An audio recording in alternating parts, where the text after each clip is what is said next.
عملت ماركتنج استراتيجي قويه جدا لكن للاسف اترفضت. هقول لك بناء على ايه قررت ان هي قويه.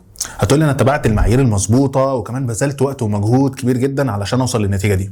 هقول لك مش بالضروره، في حاجات كتيره جدا انت محتاج تعملها علشان توصل لمعادله تتاكد بيها ان الاستراتيجي بتاعتك دي قويه وهتتقبل في كل مره بكل سهوله. مفيش استراتيجي قوي من غير بريف قوي. تقدر ترجع للفيديو اللي فات عشان تعرف ازاي تطلع بريف قوي. الحاجه الثانيه اللي انت محتاج تعملها ان انت محتاج تنزل على ارض الواقع او تبعت حد ما يكونش العميل عارفه وتخليه ينقل لك التجربه كامله كتجربه مستخدم عادي جدا، ويقول لك ايه هي المميزات الخاصه بالبيزنس ده وايه هي العيوب وازاي بيتعاملوا مع الناس. وده هيبين لك ان كان فعلا كلام العميل ده حقيقي 100% ولا مجرد اوهام هو راسمها في دماغه. الحاجه رقم 3، انت محتاج كمان تنزل تشوف المنافسين. شوف المنافسين دول بيشتغلوا ازاي، ايه نقاط القوه اللي عندهم، ايه اللي بيميزهم، بخلاف ان انت هتدرسهم كمان على السوشيال ميديا. بس مش كل اللي موجود على السوشيال ميديا بالضروره يكون موجود في الحقيقه. في ناس عندها القدره انها تلمع اللي هي بتعمله اكتر ما بتقدمه على ارض الواقع. رقم 4، في شركات كتير جدا بتقدر انها تعمل سيرفي على ارض الواقع، تبتدي تشوف اراء الناس اللي مهتمين بالمجال ده في المنافسين كلهم وفي العملاء، ويسالوهم يا ترى ايه احسن حد بيبيع الحاجه الفلانيه ولا ايه احسن حد بيقدم الخدمه الفلانيه. ده بيوصلهم لطريقه تفكير الزبون.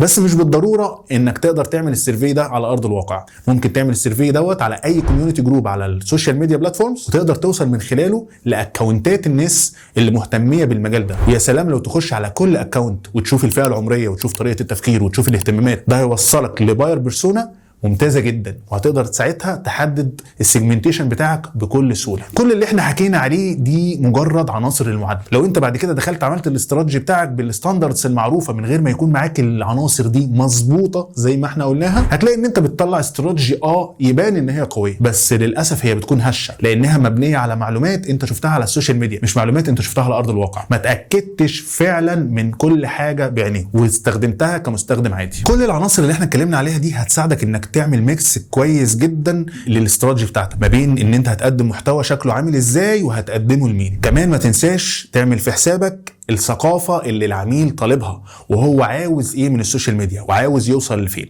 ساعتها هتقدر بناء على المعلومات اللي انت جمعتها من مميزات العميل ومنتجاته او خدماته وايه اكتر حاجه بتبيع معاه وايه اكتر حاجه بتميز منافسينه، هتقدر ساعتها تحدد ايه هو نوع المحتوى المناسب وامتى اقدر اقدمه. يعني مثلا امتى اقدر اقدم المحتوى الاويرنس او الاديوكيشنال او الانجيجمنت او السيلز، وهقدمه ازاي، وازاي العميل بتاع البيزنس ده هيتلقى المحتوى ده، وهقدر ابيع له ازاي بكل سهوله، وهقدر اجيبه لعندي ازاي بكل سهوله. ناس كتير جدا بتعمل الستاندردز المعروفه في الاستراتيجي لكن بتنسى العناصر المهمه في المعادله. وافتكر حاجه مهمه جدا، الاستراتيجي مش بكتر صفحات، الاستراتيجي بالقيمه الحقيقيه اللي هتضيفها للبيزنس ده. يا سلام لو تخلي الاستراتيجي بتاعتك الكلام فيها قليل والصور فيها اكتر. خلي العميل يشوف كل حاجه انت هتعملها له بالصور، هتلاقيه بيقتنع اسرع وبيفهمك اكتر. انا ممكن اكون كاتب له كلام حلو جدا كتير بس هو مش متصوره او مش فاهم. حاول كمان تستخدم الذكاء الاصطناعي في ان هو يرسم لك تصوراتك علشان توريها للعميل وتخليه يقتنع بكل سهوله. ابذل مجهود شويه على الاستراتيجي بتاعتك،